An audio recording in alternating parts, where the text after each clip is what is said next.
কাজ করতেছে real projector. সামান্য একটা বক্স আর ম্যাগনিফাইং গ্লাস দিয়ে প্রজেক্টর তৈরি করে ফেলতেছে, সেই প্রজেক্টর দিয়ে খেলা দেখতেছে। তো আমি এখন এটা পরীক্ষা করে দেখবো যে আসলে কি একটা ম্যাগনিফাইং গ্লাস আর একটা বক্সের মাধ্যমে কি রিয়েল প্রজেক্টর তৈরি করা সম্ভব কিনা। তো তার জন্য একটা বক্স লাগবে এবং কি একটা ম্যাগনিফাইং গ্লাস। তো আমি এই যে বক্সটাকে এই যে ম্যাগনিফাইং গ্লাসের মাপে ফুটো করে ফেলছি। তো আমি জাস্ট এখন এই যে ম্যাগনিফাইং গ্লাসটাকে এখানে বসাবো, দেখা যাক আসলে কি একবার রিয়েল প্রজেক্টরের মতো এটা কি কাজ করে কিনা।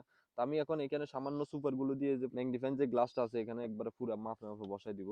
তো আমার এই যে ম্যাগনিফাইং গ্লাসটা লাগানো কমপ্লিট এবং কি আমি এই যে মোবাইল রাখার জন্য এখানে একটা কার্টুনের টুকরা কেটে নিছি। তো আমি এখন এটাকেও এই যে মাঝখান বরাবর সুপার গুলো দিয়ে আটকাই দিব।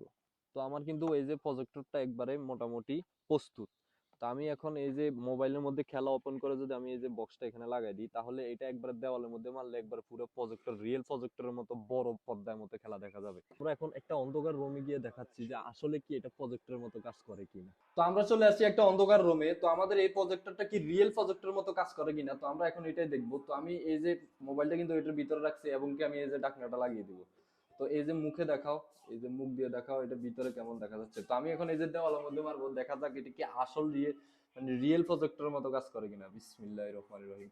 ও ও মাই গড, দেখো একবার ফুল খেলাটা কি ক্লিয়ার দেখা যাচ্ছে পুরো প্রজেক্টরের মতো। এই যে আমি যদি দূরে নেই এটা কিন্তু বড় হয়ে যাইতেছে, ওইরকম ক্লিয়ার হচ্ছে না। যদি আমি আরো কাছে নেই এই যে দেখো ছোট বড় করা যায়।